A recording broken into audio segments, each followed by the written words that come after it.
The fraternal twin brother was a macrosomic baby, and my mother labored for a full day and night to give birth to him. I suffered from hypoxia in the womb and was born with cerebral palsy. My grandmother held my fair and chubby brother, looking at my frail self with disgust, and said, "A worthless girl with no blessings. My good grandson is clever, knowing to come out first." My parents wished I had died at birth because I was a girl and ended up with cerebral palsy, as soon as I turned 18. My father couldn't wait to sell me off to a middle-aged alcoholic in the village to be his second wife. Later, I was beaten to death by the old drunkard in a fit of rage, and they didn't feel the slightest bit of sorrow. Instead, they seized the opportunity to extort a sum of money from the old drunkard to help my brother get married. When I regained consciousness, I found myself reborn back in my mother's womb. From a young age, I knew I was different from other children. At 3 years old, I still couldn't speak in complete sentences, and the villagers mocked my parents for giving birth to a fool. "My sister is an idiot, she can't even talk." My brother swung a fire poker and struck my forehead, surrounded by a group of his friends watching the spectacle. "You little troublemaker, always asking for trouble." Grandma grabbed a broom and struck me over the head. "Look at your brother. He can already recite the 3-character classic." The bamboo strips landed on my chilblains, and the pus and blood stained the cracked brick seams red. When I was 5, my brother pushed me into the latrine. As the filthy water flooded my nostrils, my mother was returning from the city with a cake. "Come eat the cake, son, don't mind her. If she drowns, it'll be one less problem." It wasn't until Aunt Wang, our neighbor, came to borrow some salt that I was finally pulled out, my body covered in maggots. That day was also my birthday. When I was 10 years old, while cooking, I couldn't control my trembling hands, causing the stove to explode and hot oil to splash all over my face. I curled up in the firewood pile, convulsing, and my father swung a carrying pole and struck me on the back. "Wasteful brat, do you know how expensive this pot of oil is?" The scalded flesh stuck to the coarse cloth clothing, and when it was torn off, it came with streaks of blood. On my 18th birthday, freezing rain fell as the village drunkard's second-hand Santana splashed through the puddle in front of our door. Cerebral palsy may be a bit of a burden, but she can still bear children. My father licked his thumb and counted the red banknotes, haggling with the drunkard Bob James. My mother stuffed a few hard steamed buns into my bundle.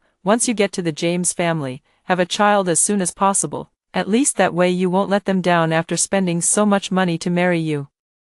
My last memory is of a leather belt, reeking of sorghum liquor, lashing against my body again and again. "You stupid fool, can't even bear a child and still dare to glare at me." I lay slumped on the edge of the bed, helplessly watching my blood trickle into the cracks between the bricks. "You beat my daughter to death, you have to pay up, or I'll send you to prison." When my father heard I was dead, the first thing he did was come to Bob James to demand money. They rolled my body in a straw mat and threw it into the mass grave on the back hill. My mother counted the banknotes and laughed. "This money is just enough to buy Precious a wedding apartment in the county town." The moment everything suddenly vanished, I fell into a warm darkness. I curled up in the warm amniotic fluid, and suddenly, murky liquid rushed into my nasal cavity. Memories from my past life surged through my nerves like a tide. The pain of being whipped with a belt by the old drunkard still burning on my skin. Through the thin uterine wall, I could hear my mother's painful groans and my grandmother's sharp voice. "Useless thing, I gave you so many eggs for nothing. Push harder, don't let my grandson suffocate in there." From the neighboring womb came a strong, steady heartbeat. That male fetus, much larger than me, had his little foot pressed against my temple, pushing outward. This time, it should be my turn to go out first. With my slender body, I deftly turned over in the amniotic fluid and slipped out of the birth canal ahead of him. "Wah, wah, wah," I cried out freely. In my previous life, because Precious Chen was so large, my mother exhausted all her strength giving birth to him. By the time she gave birth to me, she had no strength left. I was stuck in the womb for too long, which caused oxygen deprivation and resulted in cerebral palsy. My parents felt I was an embarrassment, and my grandmother disliked me for being a girl. From a young age, I have endured endless grievances and disdainful looks. This time, without Precious Chen's obstruction, I was not deprived of oxygen and was born healthy. What a waste of money to give birth to a girl. I heard my grandmother angrily curse. "The other one better not be a girl too. What sin has our Chen family committed to marry such a useless thing?" "No, the doctor said before that there must be a boy in Helen's belly." My father only glanced at me before tossing me aside. My mother's painful groans still echoed from the delivery room. The midwife's voice drifted in and out, sometimes near, sometimes far, the other fetus's head is too large and is stuck, the fetal heart rate has dropped suddenly, I'm afraid. My father and grandmother grew anxious all at once. My father suggested, "Doctor, what about performing a cesarean section directly?" "No way, everyone says C-sections are bad for the baby." My grandma retorted, "Doctor, you must save my grandson. If the baby's head is too big, just cut the mother a bit wider. We country women aren't so delicate when it comes to childbirth." My dad's lips moved a few times, but he said nothing. I don't know how much time passed. I had already fallen asleep and woken up again. Only then did a nurse come out carrying a swaddled baby. "Where are Helen's family members?" "The second one is a boy." My grandmother was overjoyed and was the first to rush over and take the swaddling clothes. When she saw the baby boy, who was covered in bruises and had a misshapen head from the birth, her cloudy, triangular eyes widened in shock. "What's going on? Why isn't my precious grandson crying?" The baby was delayed in being born and suffered from oxygen deprivation inside. It's uncertain whether there will be any long-term effects, but it's a blessing to have survived at all. After saying this, the nurse left. "Alive is enough, alive is enough. I have a grandson now." My grandmother beamed with joy. Although my father was a bit fearful, his love for his son still prevailed. When 6-year-old Precious Chen was drooling on the doorstep, I was squatting by the chicken coop, collecting eggs. Such a pity, at 6 years old, he still can't even say "Grandma" clearly. My grandma complained with her words, but her rough hand gently stroked Precious Chen's head, as if to prove himself. Precious Chen mumbled, "Grandma," indistinctly, his face twitching uncontrollably. "Mom." My mother rushed out from the kitchen, her hands still greasy with lard, and hugged Precious Chen tightly. "Dr. Jim in the city said that Precious is just a late talker, a sign of a noble child." I exposed the truth. "David Wang next door said he's an idiot." I'm not a fool, you are. A money-losing, good-for-nothing." Precious Chen squirmed in my mother's arms, trying to come over and hit me. My grandmother glared angrily, grabbed a shoe sole, and started hitting me. "It's all because of you, you little wretch. If you hadn't blocked my grandson's way, would my grandson have ended up like this?" My father also raised his foot to kick me. "What nonsense are you talking, you money-losing good-for-nothing? Go and make medicine for your brother. Stop talking nonsense. You little brat." My mom suddenly pinched my ear. "The medicine is about to boil dry." I enjoy watching them get furious and helpless after hearing that Precious Chen is an idiot, even though I might get beaten for it. In my previous life, after they found out I had become brain damaged, they treated me like livestock, thrown into the small hut next to the outhouse and left unattended. I could only eat their leftovers. And when Precious Chen and I swapped roles, even though I could now do a lot of work for the family, I was still the unwelcome one. Precious Chen swaggered and nodded at me. "I'm hungry." My mother hurriedly let go of me and ran into the house with the bowl of sugar water and eggs. No impatient insults, but gentle comfort. "Precious, be good, Mom will feed you the egg custard." That noon, I was shelling beans in the yard, while Precious Chen sat on the threshold, chewing malt candy with a crooked mouth.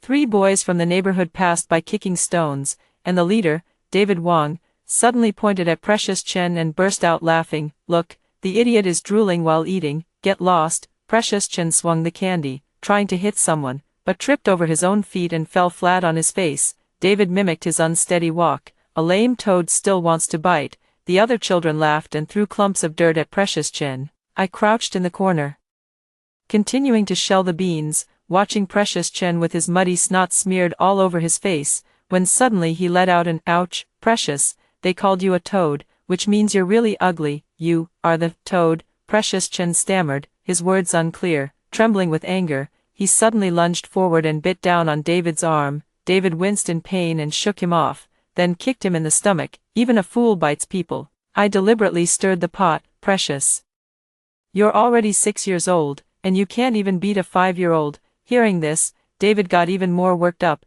grabbing Precious Chen by the collar and swinging at his face. "Just a fool who hides behind your sister. You're talking nonsense." Precious Chen's pig-like wailing brought his grandmother running out, brandishing a rolling pin. "Who's the damned short-lived devil that dares to hit my grandson?" The children scattered in a rush, with David shouting as he ran.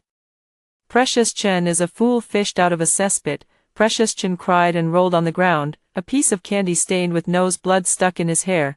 Grandma's rolling pin immediately turned toward me. "Jinx, can't you see your brother is being beaten? it was Precious who insisted on pouncing and biting people. I blinked innocently. I couldn't possibly fight so many people alone. Nonsense, my grandson is the most well-behaved. You little brat deliberately harmed Precious. My father swung a bamboo stick and struck me on the back. We'll sell you off for a bride price tomorrow.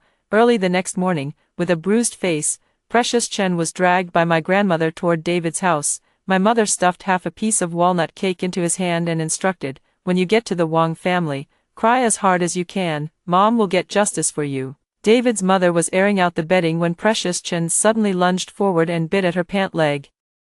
David's father, standing nearby, lifted Precious Chen up like a chick and said, "Where did this little beast come from, biting people? Who are you calling an animal?" Grandma plopped down on the ground, slapping her thigh. "My grandson is a precious treasure. If you hurt him, can you afford to make it up to me?" My mother stepped forward, holding Precious Chen. "Look how scared the child is. He can't even speak now. You owe us 10 pounds of eggs and 5 pounds of brown sugar. Or we'll report you to the police station." David's mother laughed. "That child of yours doesn't need me to scare him. He couldn't speak in the first place, and nonsense. I can speak."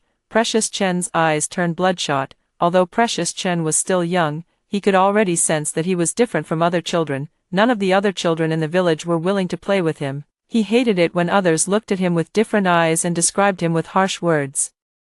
I watched this scene coldly. "Are you sad? But what I endured in my previous life was far more than this." David stumbled out. "It was Precious Chen who bit me." He showed the scabbed tooth marks. "The fool deserves a beating, you little brat, spewing filth from your mouth." My dad raised his shoe sole, ready to strike, grabbed by Iron Pillar's father, who seized his wrist. "This is my house. What do you think you're doing?" Precious Chen suddenly began convulsing all over. And Grandma immediately tore open her collar, throwing a tantrum. "If anything happens to the only heir of the Chen family, I'll hang myself at your doorstep." The onlookers snickered, and Aunt Lisa, the tofu seller, curled her lip. "Last month, Precious Chen pushed a stone from the latrine into my vegetable cellar and smashed 3 jars of pickled cabbage, and I never saw any compensation." "Exactly. What about Precious Chen peeing in my family's well?" the butcher spat. "Taking advantage of his child's illness to extort people everywhere." David's mother sneered with her hands on her hips. "Want compensation? Fine. First pay for the haystack Precious Chen burned at my house last year." "My grandson burning your haystack was doing you a favor," the grandmother spluttered. "You poor wretches deserve to live in thatched huts." "Say that again, you old hag." David's father grabbed a shovel, and Precious Chen was so scared he wet his pants. My mother hurriedly tugged at my grandmother's sleeve. "How about 20 eggs, get lost." Iron Pillar's mother threw a basin of slops over. "You raised a little lunatic and still have the nerve to extort people." That night, I was punished by kneeling on broken tiles. While Precious Chen gnawed on a chicken leg and spat the bones at me, Grandma massaged his stomach while cursing. "This jinx is making my grandson suffer. Tomorrow, I'll sell her off for money to get my grandson a wife." My father counted the money from selling the grain and chimed in, "Old Blind from the neighboring village wants to buy a child bride." I stared at the sparks dancing in the stove, remembering the rainy night in my past life when I was carried away wrapped in a straw mat. Precious Chen suddenly let out a strange, duck-like laugh, his greasy hands grabbing my braid and slamming my head against the edge of the bed. "Isn't Precious having fun?" my grandmother said with a smile, handing over a bamboo stick. "Use this to whip her, so your hand won't hurt." The sound of bamboo strips cutting through the air rang out as I deliberately stumbled toward Precious Chen. The back of his head hit the corner of the bed table, and he let out a piercing wail. Before Grandma's slap could land, I screamed first. "David Wang is here again to beat up Precious. Damn him, he dares to show up." Grandma and the others grabbed their shoulder poles and rushed out. I took the opportunity to throw Precious Chen's favorite cloth tiger into the stove. When the smell of burning filled the air, Precious Chen bared his teeth and lunged at me. Having worked hard since childhood, I had developed a brute strength. I grabbed Precious Chen's hair and pulled his face close to the stove. I said with satisfaction, "Do you still dare?" The absolute dominance in strength left Precious Chen trembling all over. "I was wrong, sis, I won't dare to do it again." The next day, the whole village was abuzz with talk, saying that the Chen family didn't cherish their good daughter but instead doted on a useless fool. While I was squatting by the river washing clothes, I heard Iron Pillar's mother deliberately say loudly, "Dragons beget dragons, phoenixes beget phoenixes, and fools' families are all crazy." In the splashes of water from the washboard, I smiled softly. When the cicadas' cries tore through the summer heat, I squatted at the entrance of the courtyard, listening to David Wong boast about his new school bag. Once school starts, I'll be sitting in a classroom just like the city kids. He deliberately rustled his textbooks loudly. The teacher said fools can't go to school. Precious Chin darted out from behind the door, drool dripping onto David's shoes. I also want to see the book. With that stutter of yours. David slapped the textbook against his face. Read it. At the beginning of life, Precious Chin frantically tore at the pages of the book. David let out a shout and shoved Precious Chin to the ground. When David's mother rushed over at the sound, my grandmother spat while carrying a slop bucket. What's so great about it? If our Precious went to school, he'd definitely be much better than you, you little brat. David's mother rolled her eyes. Only your family treats Precious Chin like a golden treasure. Someone like Precious Chin, who tarnishes the school's image, is not welcome at school. My grandmother was furious. We went back to discuss Precious Chin's schooling with my father. School, Precious can't even hold chopsticks steadily. My father tapped his dry tobacco pipe loudly. My mother was feeding Precious Chin. The city doctor said that learning more words can cure his foolishness. Precious Chin refused. I'm not stupid, my grandmother scolded. You damn woman, what are you saying? My grandson is clever, there's no foolishness about him. I gripped the broom and whispered, this morning, David called Precious a fool born from the black smoke of the ancestral grave. You little brat, tired of living. My dad sprang to his feet. If Precious gets into college, I said while sweeping up the shards of porcelain scattered across the floor, not only the David family, even the village chief will have to offer us a cigarette. I lowered my voice. Why do you think the David family acts so high and mighty? It's all because his uncle works as a clerk in the town. Grandma's cloudy eyes shifted slightly. I'm not going. Precious Chin suddenly knocked over the soup bowl. They'll laugh at me. My father and mother fell silent as well, because of Precious Chin. They had been the subject of many whispers and pointed fingers from others in the village over the years. They, too, were eager for an opportunity to hold their heads high in front of the villagers. This is the chance for Precious Chin to get into college. I picked up the broken porcelain pieces and chuckled. David said you can't even tell the men's and women's restrooms apart. Bullshit. Actually, learning characters is really simple. I wrote the character for man in the stove ashes.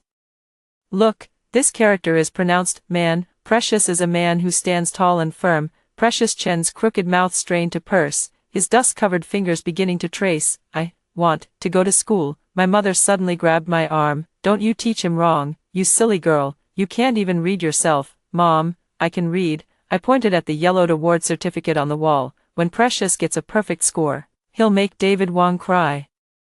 My dad suddenly kicked over the stool and made a decision. We'll go sign up tomorrow. 20 yuan for tuition. That's daylight robbery. Grandma's scream startled the speckled hen. The principal adjusted his glasses. Precious Chin needs special care and should be placed in the special education class. My grandson is smart. My grandma pushed Precious Chin forward. Quick, recite a poem for the teacher. Precious Chin stared at the principal's shiny belt buckle, unable to utter a single word. Is this what you call smart? The principal said impatiently. Even the special education class might not take him. I clenched my palms tightly. Having lived a second life, I knew that having a healthy body was far from enough. Only through education could I break free from my family of origin. I must go to school, but given my parents' personalities, they would never spend money to send me to school. Teacher, let me accompany my brother to school.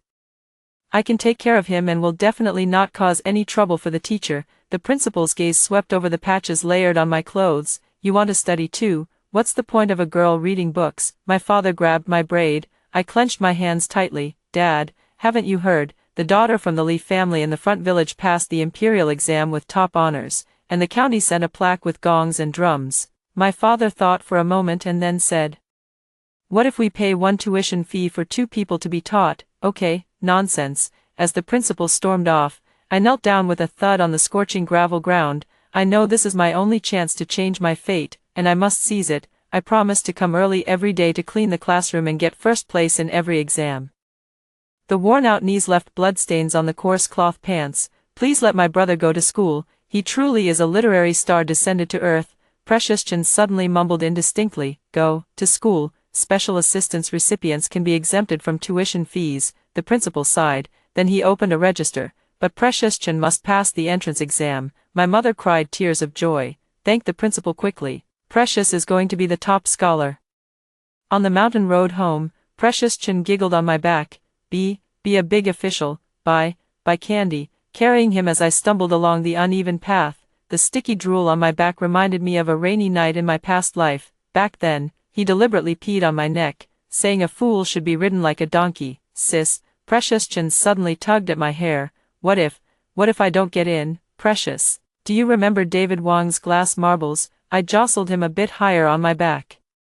When you do well on the exam, I'll help you win all his marbles. He danced excitedly on my back. Win them all, make him cry. On the first day of school, Precious Chin huddled in the back row of the classroom, clutching the new backpack my mom had bought for him. Chin the idiot really came. Iron Pillar's mockery set off a wave of laughter throughout the class. Precious Chen's face flushed red as he grabbed a metal pencil case and hurled it. You're the idiot. But the ink inside splattered all over the back of a girl sitting in the front row, instantly throwing the classroom into chaos. The girl in the floral dress burst into tears with a loud wah. Her brother, Hank, charged over with a stool in hand, looking to die. You idiot. I rushed into the crowd, gripping a broom. Brother Hank, don't hit him. My brother didn't mean it, but my fingers, accidentally, knocked over the ink bottle, and a whole splash of ink trickled down Hank's pant leg. None of the Chen's family are any good. Hank swung a stool, ready to smash it. I hurriedly shielded Precious Chen with my body, my elbow, coincidentally, hitting him in the stomach. Precious Chen stumbled and fell into the trash can, splashing dirty water all over the homeroom teacher who had rushed over. All of you, get out in the hallway, the homeroom teacher roared, tearing off his glasses to wipe his face. It's all your fault. Precious Chen kicked the wall, his wet pant legs dragging water marks on the ground. When we get back, I'll have Dad, Mom, and Grandma beat you to death. I was just trying to protect you, but, Precious, do you want to get revenge? I changed the subject. Precious Chen's eyes blazed with anger. Of course, I'll make Hank pay. I lowered my voice. Hank is most afraid of his father, but he skipped school yesterday. Sure enough, during the morning reading session the next day, Precious Chen pointed out the window and shouted, Hank, Uncle Hank, Hank, skipped school. Hank's father, who was carrying a hoe, turned back at the sound, grabbed Hank by the ear, and dragged him out of the classroom. I chuckled softly through the window, recalling how in my past life, Precious Chen had told my parents that I stole steamed buns, which led to me being hung from the rafters and beaten. Precious Chen, you idiot, actually snitched. During recess, Hank cornered Precious Chen in the outhouse, and I hid behind the wall, listening to the dull thuds of fists hitting flesh. Only when Precious Chen cried out and begged for mercy did I panic and run off to report the incident. Teacher, Hank is going to throw my brother into the manure pit. Precious Chen's parents must come to school tomorrow. The principal slapped the disciplinary notice. My mother bowed and scraped with an apologetic smile. Our Precious is the most honest kid. It must be Hank. Hank has already transferred schools, the principal sneered.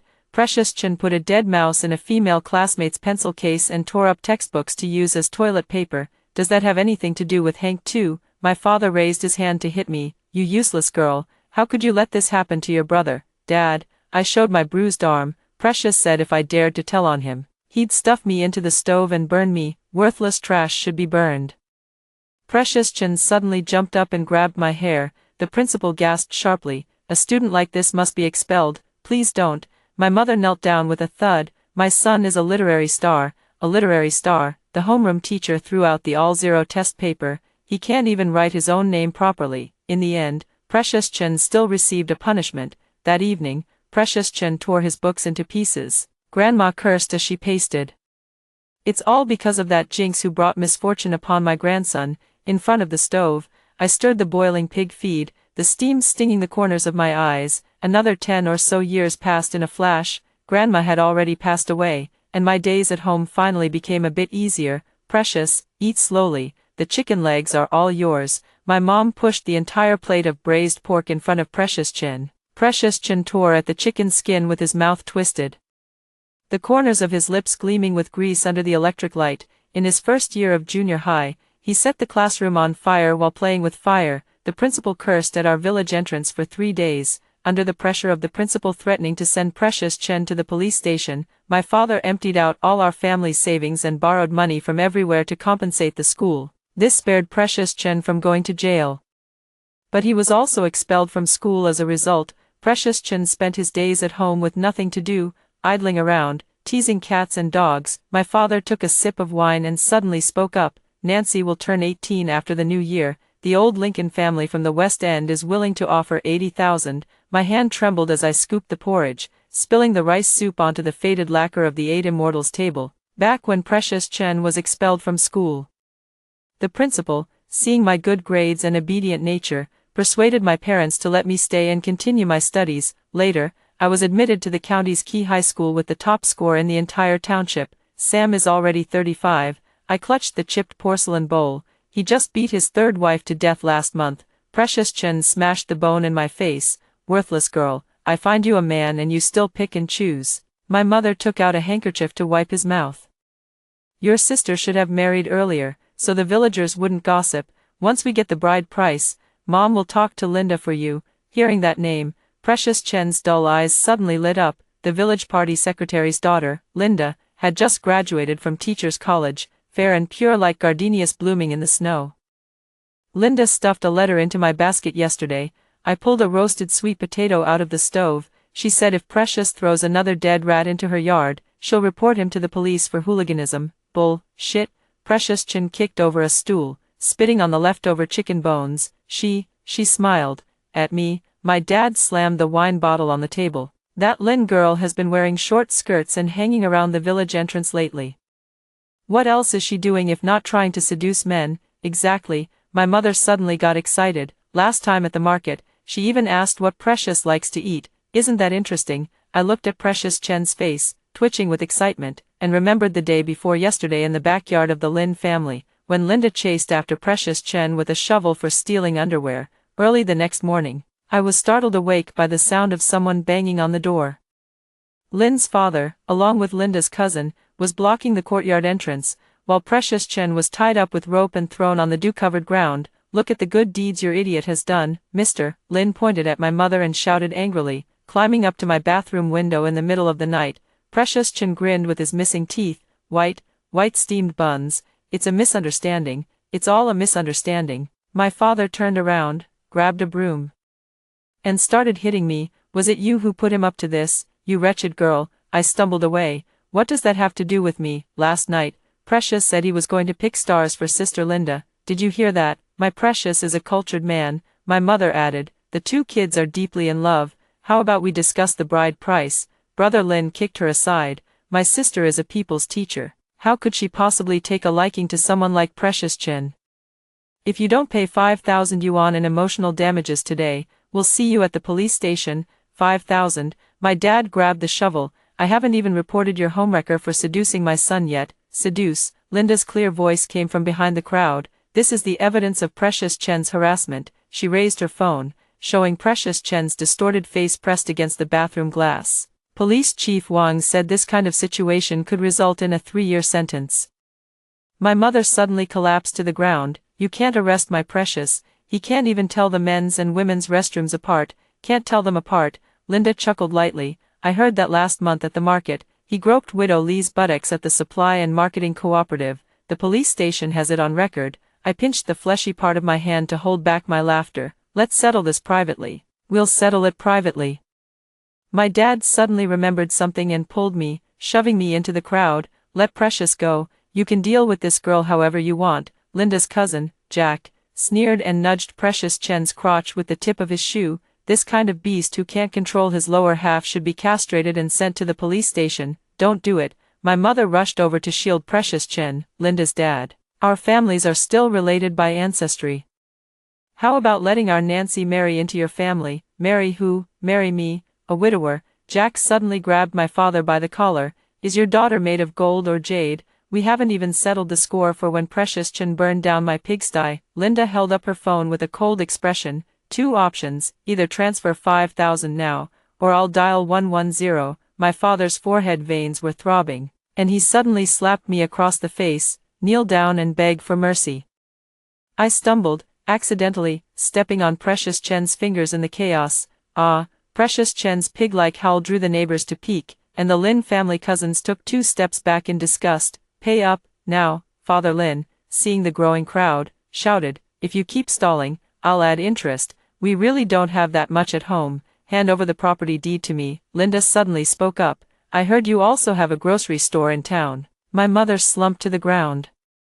That's for Precious's wedding, 3 minutes. Linda pressed the timer on her phone. Director Wang said attempted rape can get you 3 years in prison. Here, the deed to the grocery store is in the inner room. My dad kicked aside my wailing mom, trembling as he pulled out the red booklet. Consider this matter closed. Dad, Precious Chen suddenly jumped up. The grocery store has my AD calcium milk. Shut up. My dad slapped him across the face. If you cause any more trouble, I'll break your legs for good. Cicadas screeched at the top of their lungs in the locust tree. My mother was hiding the pickled vegetable jars in the cellar. Did the Lin family really take back the grocery store? I asked. You still have the nerve to mention that jinx. My mother grabbed the rolling pin. If it weren't for you. Suddenly, the courtyard gate was pounded with a deafening noise. Immediately, the door was kicked open, and 5 burly men blocked the entrance, with the leader, a scar-faced man, waving the IOU. Chen, the total with interest is 83,000,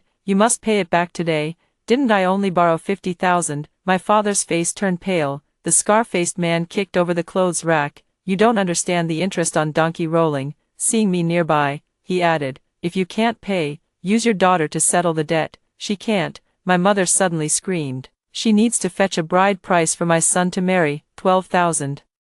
The scar-faced man grabbed my braid. Come back with me tonight. I struggled. Dad, save me, 150,000. My dad suddenly stiffened his neck. My daughter is a top student at the county's top high school. Not a penny less. Deal. The scar-faced man tossed out a stack of contracts. Press your fingerprint here. My heart sank to the bottom. In this second chance at life, I had a healthy body, worked diligently for the family, and studied hard to bring them honor.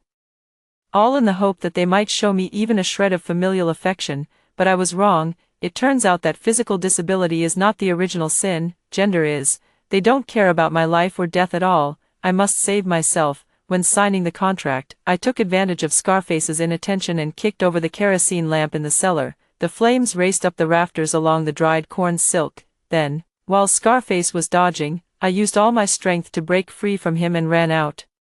It's all because of you. My mother wiped away her tears as she looked at the charred, blackened house. My actions angered Scarface, and in the end, the deal fell through. Now, forget about the bride price, even rats won't come to our house.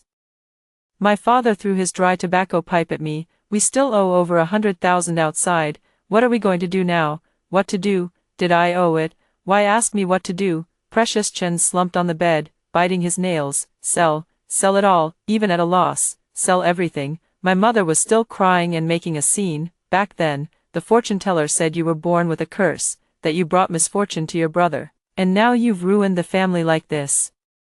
My mother's words reminded me again of my past life, when I lived a life neither human nor ghost. A sudden thought flashed through my mind. Mom, you're only 38 this year, you can still have children. Cough, cough. What? Think about it. Precious now needs to be fed every meal, and I'll eventually get married. Who will take care of you and Dad when you're old? Who will clean up the mess when Precious causes trouble in the future? I lowered my voice. Why not have a healthy brother sooner rather than later? My dad's tobacco pipe paused mid-air, and a glint flashed in my mom's eyes. But the one-child policy, just say Precious is disabled. The policy allows for a second child. I glanced at Precious Chen, who was drooling. Anyway, with his condition, getting a certificate is easy. All these years, my dad and mom hadn't exactly avoided thinking about this issue, although they loved Precious Chen dearly. They also understood that his physical disabilities not only subjected them to endless ridicule in the village but also caused constant trouble, costing them a lot of money. My dad and mom had long considered this idea, but they just couldn't conceive. Back when I gave birth to you two, it took a toll on my body, and I haven't been able to conceive all these years. My mother whispered quietly, avoiding Precious Chen. I said, with how advanced medicine is these days, there's bound to be a way. My father and mother exchanged a glance. Then my father said in a low voice, we'll go to the clinic first thing tomorrow morning. That night, my mother knelt before my grandmother's portrait. Mother, bless me to give the Chen family another big, healthy boy. In the hospital, my mother's hand trembled slightly as she clutched the test results. Severe fallopian tube adhesions, 0 chance of natural conception, the doctor said, adjusting his glasses. I recommend considering in vitro fertilization. The nurse flipped through the medical records. You're a bit older, so you might want to think it over. Do it. My mother suddenly slammed the table. I'll spare no expense. I must have a healthy son. I chimed in at the right moment. Mom, I heard Aunt Judy gave birth to twins at 42. Yes, yes, the wife of old Lee's family in the west end of the village also did IVF. My mother's eyes lit up. She gave birth to a chubby baby boy weighing 8 pounds. This is the ovulation induction injection. Take it on time every day. The nurse handed the ice pack to my mother. Come back next week for egg retrieval. My mother's hand trembled as she lifted the hem of her shirt. Nancy, this needle, it doesn't hurt. Mom, I pressed down on the excess flesh around her waist. Think about it. Once your son is born, you'll be the most blessed woman in the whole village. Success. Both embryos have implanted. The doctor pointed at the ultrasound screen. Look, 2 gestational sacs. My mother trembled as she touched her belly. Twins again, both boys. It's twins, and both heartbeats are strong right now, the doctor said. On the bus back to the village, my father rubbed his hands together, beaming with joy. Once the 2 boys are born, we'll hold a 3-day feast at the ancestral hall. Mom, you look really pale. After getting home, I helped my mom sit down. Would you like some millet porridge? Precious Chin kicked the courtyard door open and came in. I'm starving. Where's the food? My dad said impatiently. Can't you see your mom isn't feeling well? Go get some steamed buns from the stove yourself. Before, it was always the worthless one who did it.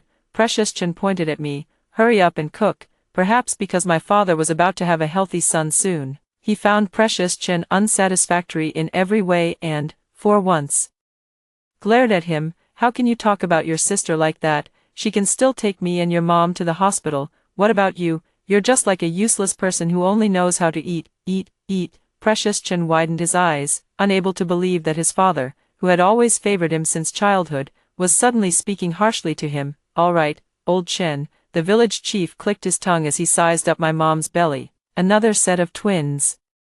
My dad flicked his cigarette ash proudly. The ultrasound showed 2 boys. Precious Chin squatted on the doorstep, playing with a lighter. What are boys? Can I play with them? Play with what? These are your 2 younger brothers. My mom swatted his hand away. Be careful not to bump into your brothers, sis. Why do they all say, Mom's belly has 2 little brothers? Precious Chen blocked my way home from school, and they say I'm going to lose favor. After my mom got pregnant, she was afraid Precious Chen wouldn't be able to accept it, so she kept it a secret from him, but as her belly slowly grew bigger, it became impossible to hide. I took out a baked sweet potato and broke off a piece for him. How could that be? When your little brothers are born, they can play with you, like David's little brother. He helps him fight every day. Really? Precious Chin grinned, drool dripping from his mouth. Then I want little brothers.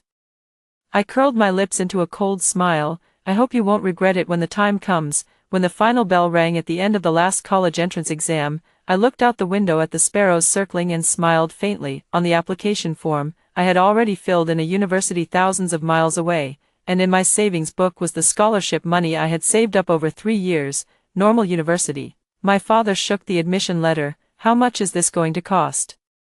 Public-funded normal students don't have to pay tuition. I pointed at the admission letter. We even get a monthly living allowance. My mother touched her pregnant belly and muttered, "What's the use of a girl reading so many books?" My father said, "Your mother will need a lot of money to give birth.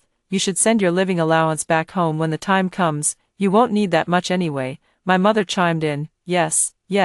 We've spent a lot of money raising you all these years. It's time for you to contribute to the family." I nodded in agreement one by one. Anyway, by then, the mountains are high and the emperor is far away. Even if I don't send it, they won't be able to do anything to me. Precious, come touch your little brother. My mom took Precious Chen's hand and pressed it against her belly. When they come out, I don't want a brother, Precious Chen suddenly screamed, pulling his hand away. You, all of you, are biased. I chuckled lightly. Precious, are you afraid your little brother will take your room? Don't worry, Mom and Dad have already prepared a new room for you. What? Precious Chen's eyes bulged like a goldfish's. And my transformers, they've been temporarily moved to the woodshed. My father said with a frown, "Your brother needs the sunny room when he's born." They said I'm a defective product, that you'd throw me away, once you had a brother. Me, nonsense, Mom and Dad love you the most. Bullshit, Precious Chen suddenly shouted. My dad grabbed the belt. You beast, don't you know your mom can't be startled? don't hit Precious. My mom, with her pregnant belly, tried to stop him. Worthless. Precious Chen suddenly shoved her hard in the stomach. It's all your fault. For having a little brat. My mother staggered a few steps and fell heavily onto the blue brick floor, a deep crimson spreading beneath her. Miscarriage. My father grabbed the doctor by the collar. Didn't you say 8 months was very stable? The pregnant woman suffered a severe impact, causing massive uterine bleeding. The nurse held up the critical condition notice. We need a family member to sign. I huddled on the hallway bench, blaming myself. It's all my fault for not holding on to Precious. Where is that wretched creature? My dad punched the wall. I'm going to kill him, you unfilial son. My dad's belt lashed across Precious Chen's back. You dare run after causing your brother's death. My mother lay on the bed, crying and cursing. I should have drowned you in the piss bucket when I had the chance. I stood at the doorway. Dad, the village chief said if we don't pay back the money, they'll take our land. It's all this beast's fault. My father grabbed Precious Chen by the hair and slammed his head against the wall. Watching it all, I felt nothing but relief. 2 months later, university was about to start, and it was time to report for enrollment. Nancy, Mom boiled some red eggs for you, my mother said with a pleading smile. Call home often once you're at school. I avoided her withered hand. The bus is about to leave. Don't worry, I said, watching the hunched figure chasing the bus in the rearview mirror. I'll live well, just to show you. The train cut through the morning mist as I traced the name on my new ID card. Nancy Chen had become Sunny Chen, the station announcements blending with the midwife's scolding from my memory. Passengers, the next stop is. After hearing the first story above, what are your thoughts? Feel free to share your opinions in the comments section. Next, there is another similar story. Let's continue to see. In my past life, my brother fell victim to an online scam that nearly sent our entire family to the KK Park in northern Myanmar. I deleted all the scammers' contact information. My parents thought they had missed a huge money-making opportunity and beat me until I became deaf in both ears. Later, when they saw the village chief's family next door making money, the whole family blamed everything on me and tied me up to sell my organs at a black market hospital. They didn't even bother to give me anesthesia. Lying on a filthy hospital bed, I could feel my kidneys and liver being cut out while I was still alive. Later, I was sold to the red light district, squeezed dry of my last bit of value. When I opened my eyes again, I heard my younger brother shouting excitedly. I saw a message online about earning money through fake reviews, and I actually made 50 yuan. Our family is going to get rich, given a second chance at life. This time, I will personally send them to the KK Park. I never thought just writing fake reviews and brushing orders could earn me 50 yuan. Money is so easy to make, Tommy boasted triumphantly. At that moment, I was being whipped hard by my mother with a belt because I couldn't hold the plate steady due to hunger. Hearing Tommy's words, Kathy threw away the belt she was using to whip me, grabbed the phone, and her face lit up with joy upon seeing the bank deposit notification. My son is really amazing. Just tapping a few times on the phone and he can earn so much money, unlike your sister, that money-losing burden, who only knows how to waste the family's money. Kathy glanced at me, lying half dead on the ground from the beating, her eyes filled with disdain. Tommy raised his head high. Of course, and this isn't even enough yet. My online big brother told me that as long as I keep doing tasks, he'll give me 500 yuan next time. I looked at the greedy smiles on their faces. Just like in my past life, quickly realized I had been reborn back to the time when Tommy had just started encountering online scams. In my previous life, I deleted the scammers' contact information to prevent them from being swindled out of everything, but as a result, they beat me deaf and brutally harvested my organs. Since they enjoy making money by brushing orders, then I'll personally send them to the northern Myanmar region to earn their fill. Devon placed a large chicken drumstick into Tommy's bowl. My son is really promising, earning dozens of yuan in just a few minutes, a few more times, and it'll be enough for your sister's bride price. What's this? Edward says this is just small change. You can make big money with just a flick of your fingers, earning 10,000 a day right from home. Tommy patted his chest, looking mysterious. Kathy narrowed her eyes. Did Edward say how to earn it? He's not asking you to break the law, is he? Mom, you really have long hair but short-sightedness. Edward is my good buddy. How could he possibly harm me? Devon shot an annoyed glare at Kathy, blaming her for interrupting, and she quickly shut her mouth.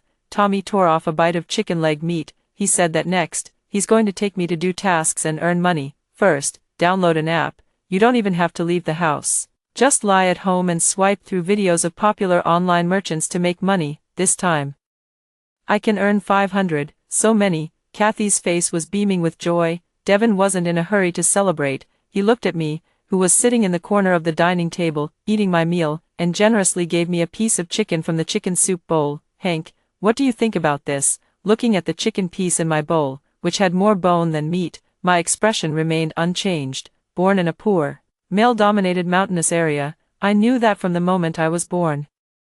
Devin had wanted to drown me in a chamber pot. It was Kathy who said that raising me would bring in a dowry, which is why I was given a bite to eat. The village principal, Mr. Lee, started a school and threatened my parents, saying he would report them to the police if they didn't let me study. That's how I was able to go to school. My grades have always been good, and with Principal Lee's help, I read many books. Last year, poisonous mushrooms were found in the village. I warned my whole family not to eat them, which saved us from being poisoned. Several other families in the village died before they could even be taken to the clinic. So, in Devin's eyes, I'm considered knowledgeable and somewhat useful. In my previous life, I took out the newspaper to warn them. Greed for small gains leads to big losses. The sky won't drop pies. In this life, my brother is truly amazing, with Edward leading the way. What is there to fear?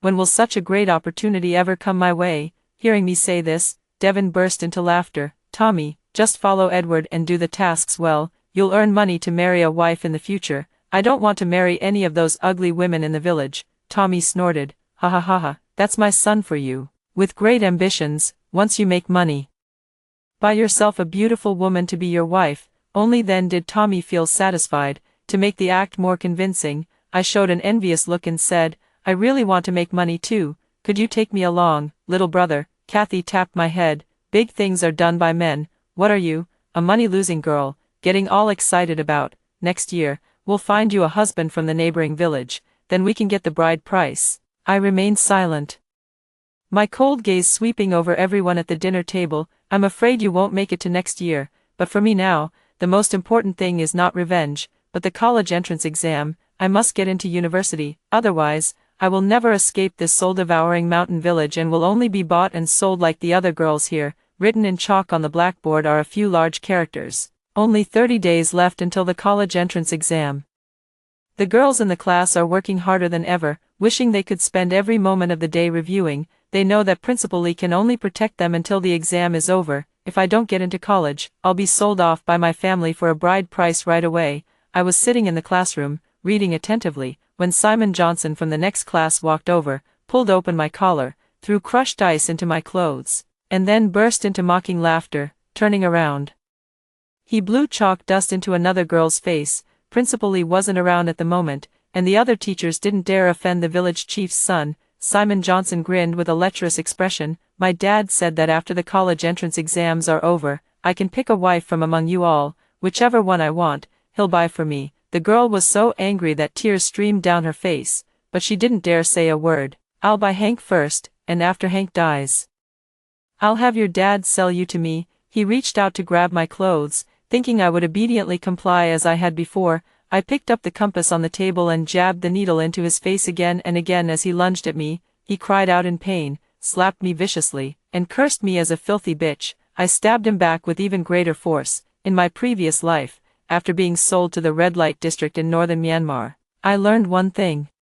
When dealing with bullies who prey on the weak, you must not show even a hint of fear, or they will keep tormenting you. I held nothing back, not stopping until someone pulled us apart. The needle of the compass was covered in blood, and Simon Johnson's face was left with gruesome wounds. The village chief led the way to the school, and it was only after Principal Lee stepped in that the matter was resolved. Afterward, Principal Lee called me into her office. I thought she would blame me for causing trouble, but to my surprise, she simply comforted me, saying, for a girl from the mountains, being able to protect yourself is a good thing. Don't take what Simon Johnson said to heart. She had heard from others that I was called a slut, a bitch. My expression remained calm all along. Compared to what I had encountered in the red light district, these words were nothing. Even Principal Lee probably never expected that I had deliberately provoked Simon Johnson to come to the class. Without him, I couldn't possibly complete the rest of my plan. After school, I intentionally waited on the road Simon Johnson took home. He saw me, remembered the scars on his face, trembled twice, and threatened, just wait until the college entrance exams are over. I'll show you how I'll finish you off. Stop dreaming. Our family is about to become rich. My brother has made a lot of money online, and soon will move to the city. What money? Isn't it just your dad earning by moving bricks? I smiled with a smug expression. Aren't you and Tommy good buddies? He didn't even tell you about this. Edward said we could earn 100,000 within a month. What exactly is it? Seeing the gleam in his eyes, I knew my goal had been achieved, so I turned and ran. After returning home, I was beaten by Tommy.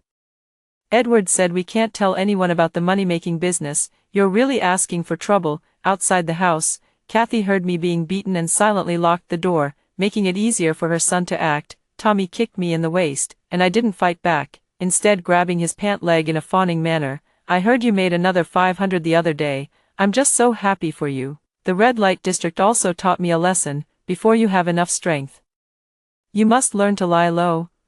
Women are just short-sighted. This is nothing more than a small amount of money. He looked at me with contempt, as if I were a piece of merchandise. Mom said that once the college entrance exams are over, she'll sell you off for a bride price. The money from selling you will go to me. You've ruined my chance to make money now. Believe it or not, I'll make sure Mom sells you off tomorrow. How could I possibly ruin your chance to make money? I slowly revealed the carefully laid trap. Last time I overheard you talking to Edward on the phone, you said you couldn't continue with the guarantor tasks because you're underage. Mom and Dad are afraid of the risks and won't give you their ID cards. How could I, as your sister, bear to see you miss out on such a profitable business? What do you mean? Simon Johnson is an adult now. He can act as a guarantor. Once you start making money, you can just ask your parents for their ID cards. Tommy narrowed his eyes, his gaze filled with greed. At least you're still somewhat useful. A week later, while I was feeding the chickens outside the courtyard, I heard loud shouts coming from inside the house. I really made 1,000. I'm going to get rich. Simon Johnson, this is the money Edward helped me earn. Hurry up and transfer the money to me. Why should I? The ID card is mine, and this money is what I earned. Don't even think about taking it from me. The voices in the inner room shifted from arguing to scuffling. Kathy went to break up the fight but was accidentally punched by Tommy, letting out a cry of, ouch. The scene grew even more chaotic. Village Chief Johnson hurried into my house, completely unaware of me outside. After negotiations between the two families, Devon accepted the loss and gave 800 yuan to Village Chief Johnson's family. He looked at the 200 yuan in his hand, filled with resentment. If only he had used his own ID card. Village Chief Johnson, pleased with his gain, gloated. Devon, why did you keep such an easy way to make money to yourself? Wouldn't it be better if we all profited together? Tommy was displeased and stepped forward, saying, Edward said he would only take me to make money. Why should he take you? Nonsense. Devon knew they still had to live in the village. Village Chief Johnson, we'll listen to you.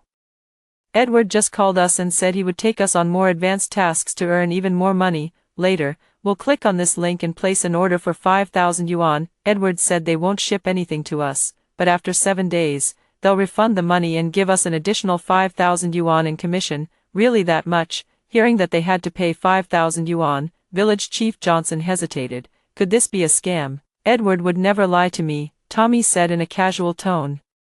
I'm sticking with him no matter what. Whatever Edward tells me to do, I'll do it. Mom, Dad, hurry up and give me the money. Cluck, cluck, cluck. Hearing the conversation in the inner room, I scattered the corn in my hand on the ground, and a flock of chicks scrambled for it like flies swarming to filth. Eat, everyone eat. A smile curled at the corner of my mouth. In my previous life, I had seen that Edward they mentioned in the red light district with my own eyes.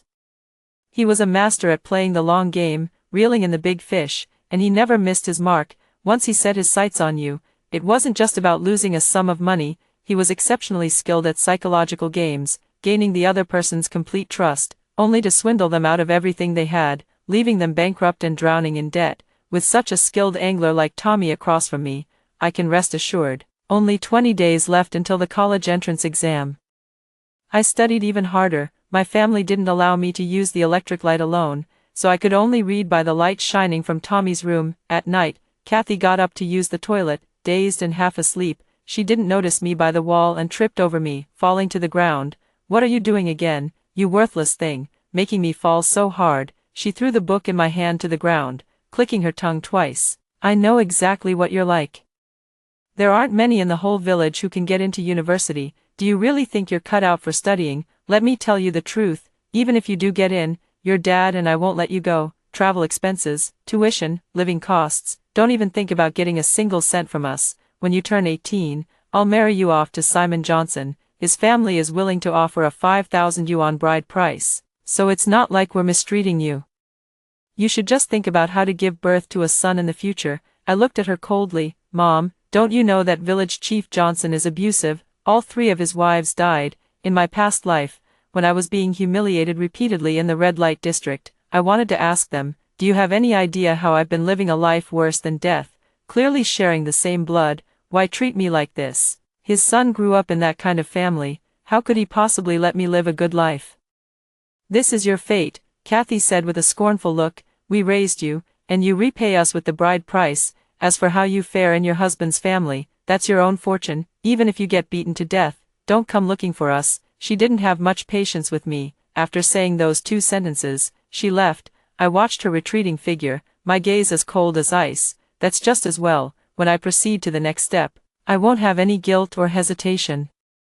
Tommy and Simon Johnson each brought 5,000 yuan from home. Edward took the money, and for the next week, there was no news from him, no response to messages or calls. Simon Johnson grew anxious and, during an argument, punched Tommy, saying, "That's my family's income for a whole year. You told me to hand over the money, so you have to pay me back. If you don't pay me back, I'll beat you to death."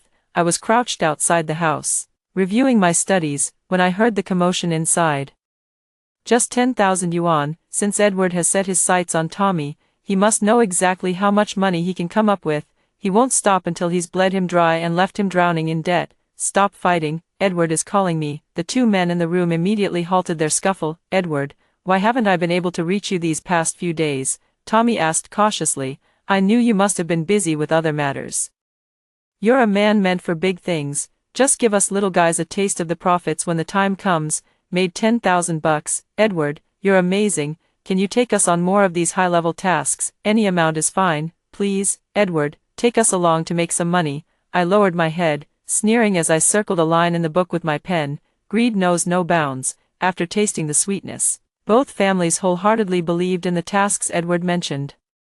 Frantically borrowing money from everywhere and scraping together 300,000 yuan, this time, even the usually cautious Kathy didn't stop him. She took out the 500 yuan hidden in her underwear and gave it to Tommy. This money was secretly saved. Once we make a profit, we'll return the principal and interest to Mom. Turning around, Tommy told Devon about this matter, and Devon raised his fist to hit her. While she was rolling on the ground, Tommy had already run out to have fun with his friends. Kathy could only look at me, tears and snot streaming down her face. Hank, quickly beg your father for mercy. Say you stole the money. You don't want to see your mother beaten to death, do you? If it were the old me, I would have already rushed over to shield my mother and done exactly as she said. Then my father's fists would land on me, and my mother would kick me a few more times to help him vent his anger. Born into such a dysfunctional family, my understanding of love became twisted. Believing that beatings and verbal abuse were expressions of love, after all, in this household, that's how my father treated my mother, and that's how my mother treated me. Having lived a second life, I know that in their eyes, I am nothing more than a commodity to be bought and sold at any time. Just like my mother, with only half a month left until the college entrance exam, I need to take good care of my health. Hold the pen steadily in the exam hall, and write the answers to every question carefully. Dad, this is for you. I handed the belt to Devon. I never had a chance to touch the money. It was taken from Mom's clothes. Devon didn't suspect me. He believed I didn't have the nerve to do such a thing. He picked up the belt and lashed Kathy fiercely with it. At dusk, when I passed by her in the yard while gathering firewood, she was still lying on the ground, unable to get up. You ungrateful wretch. Just standing there watching your own mother get beaten, you worthless thing. Daughters are nothing but a waste of money, completely useless. I stopped bending down to gather firewood, my dark eyes fixed intently on her. Aren't you a woman too, you little brat? Still daring to talk back. You worthless girl aren't even worth one of Tommy's fingers. Kathy tried to slap me, but I dodged to the side, and she fell to the ground, unable to get up. I gave you a life. So you're just a dog I raised. You do whatever I tell you to do. She continued to curse me with the foulest words. I didn't want to listen anymore.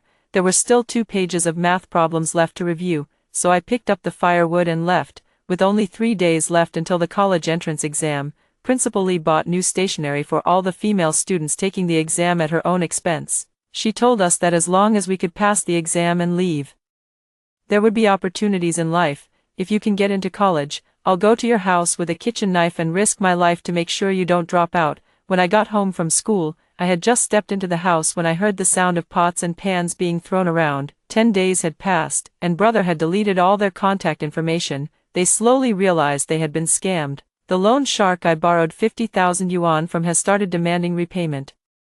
What am I supposed to do now? Devin slammed the table and questioned Tommy. Just wait a few more days. Brother is just temporarily too busy. Tommy sat with his legs crossed, playing video games, still lost in the dream of making a fortune with little effort. Devin, with nowhere to vent his anger, noticed me reading in the corner. Remembering what Aunt Wang next door had said about the college entrance exam being just a few days away, his dark eyes narrowed. You haven't put that book down for days. Don't tell me you actually want to go to college, Dad. How could I possibly think that? All the family's money is meant for my brother. Good, you know your place. Devin regained his sense of control as the head of the household and said in a commanding tone, don't go to the exam. Come with me to the construction site for a couple of days. We can still earn some money. This won't do. What do you mean by that? If I get into university, the school will give out a scholarship, and we can also ask for a higher bride price.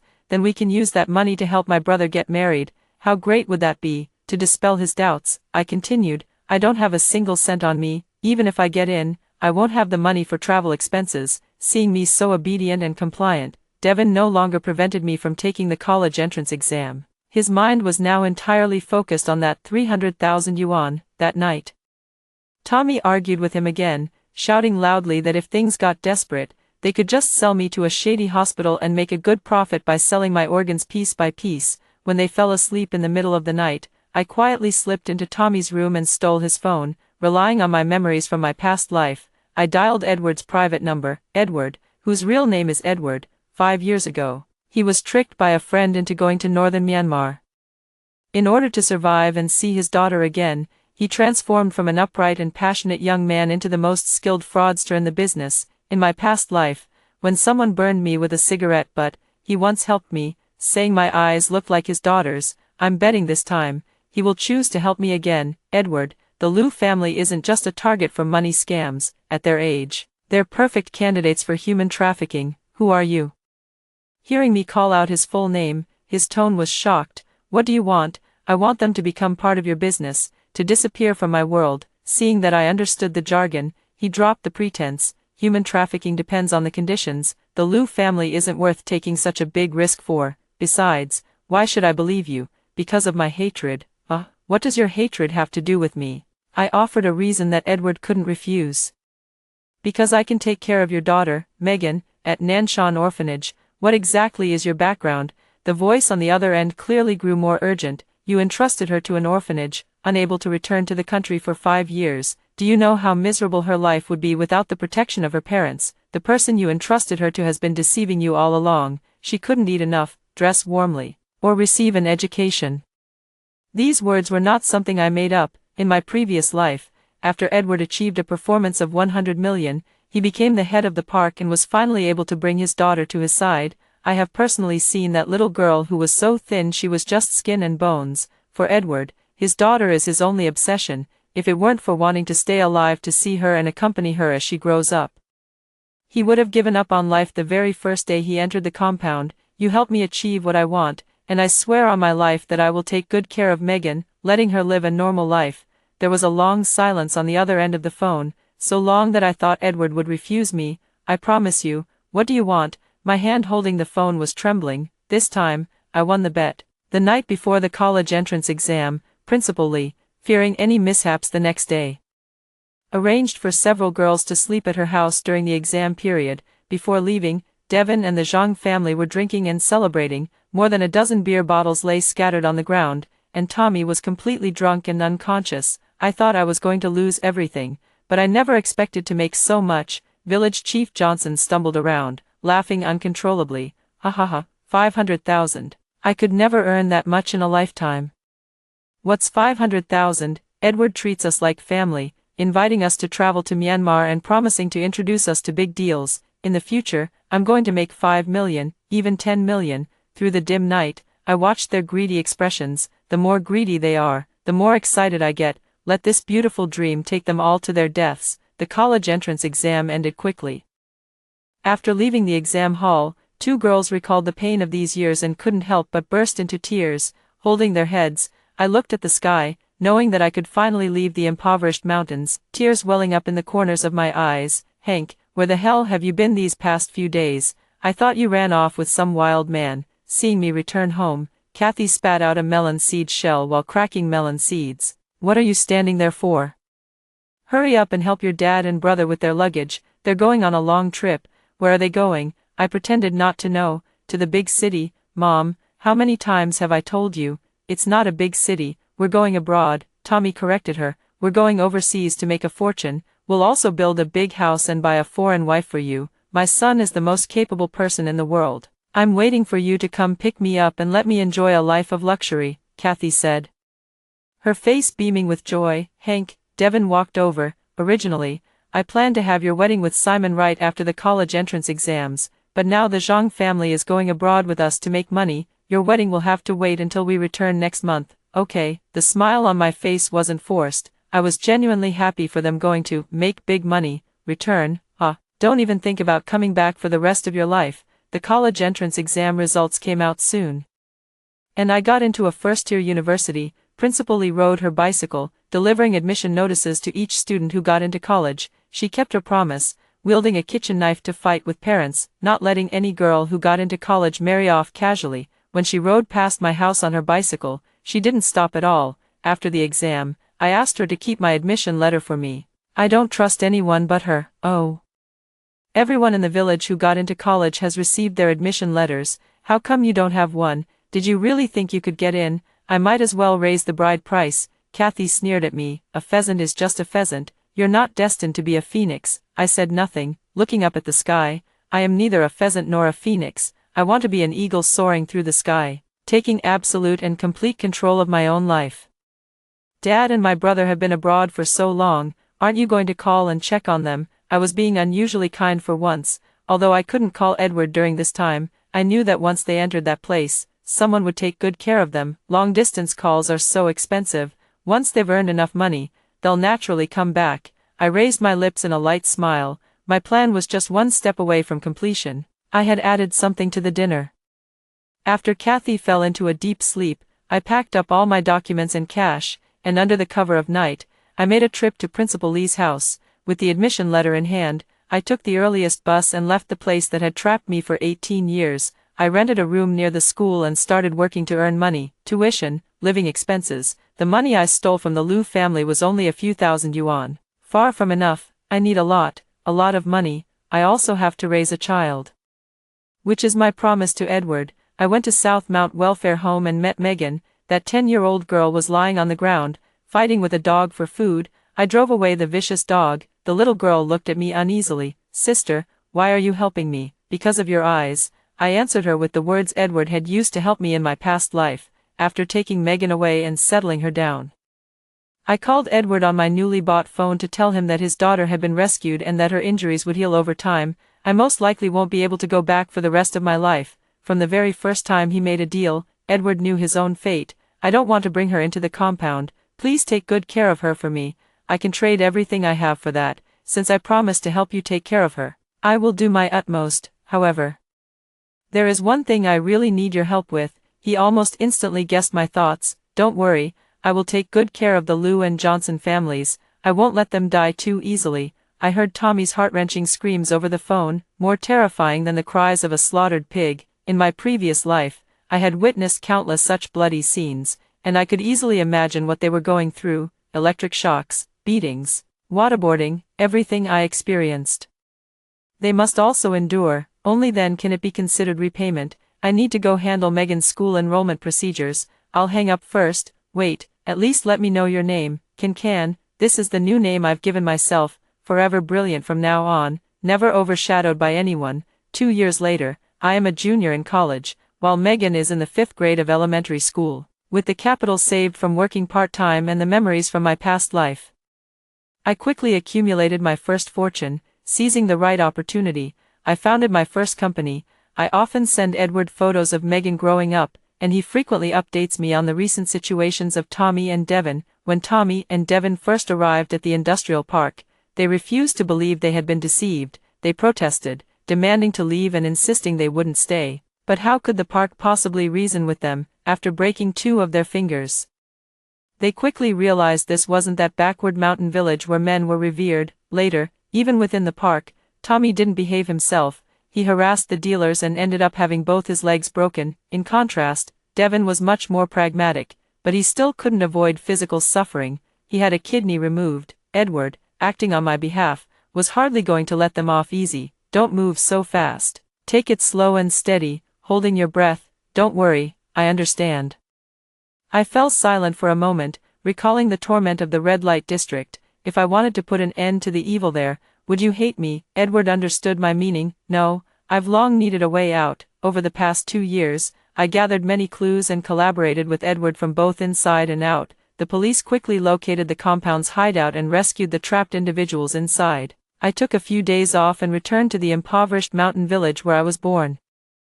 I found out that Kathy had remarried the very year I escaped. This woman, who claimed to live for her husband and son, waited for 2 months without seeing anyone return, then promptly married into a village in the neighboring county and gave birth to another chubby son. She named him King. I put on my patched coarse cloth clothes and went to find her, putting on a show of crying. Mom, I was tricked into going to the mountains and had a baby. The man kept beating me, and I couldn't take it anymore, so I ran back. Could you lend me some money? The baby can't even afford to eat. Kathy had originally wanted to squeeze some value out of me, but upon hearing this, she immediately hugged King and went inside, shutting me out the door. Get lost, don't bring me bad luck. If you don't leave, I'll have your man come and take you away. I shed a few tears and left crying. After getting back into my Mercedes-Benz, I wiped away my tears. The reason I came back this time was to find out where Kathy lives. After all, Tommy and Devin are physically disabled and still need someone to take care of them. How could I bear to separate them? I spent some money, and within a few days, Tommy and Devin found Kathy's new home. The aunt next door, who took the 1,000 yuan I gave her, reported their situation to me every day. Devin saw his wife remarry and went up to hit her. But with one of his arms crippled, he was no match for her new husband and ended up getting beaten to a pulp. They wanted to go back to their old village to find help, but everyone in the village had been deceived by them when they entered the compound, and they got beaten up again. They had no choice but to cling to Kathy, refusing to leave no matter what. With no other options, Kathy laced the food with rat poison, poisoned Devin, and was subsequently arrested and sent to prison. Tommy was left with a crippled leg and a disfigured face. When he tried to harass a girl in the village, he was kicked in the groin and rendered impotent. After hearing this, I fell into a heavy silence, and the hatred from my past life gradually began to fade. For the first 18 years of my life, I was trapped in a poor village, bound by the deeply ingrained patriarchal mindset. For the rest of my life, I don't want to be trapped by hatred anymore.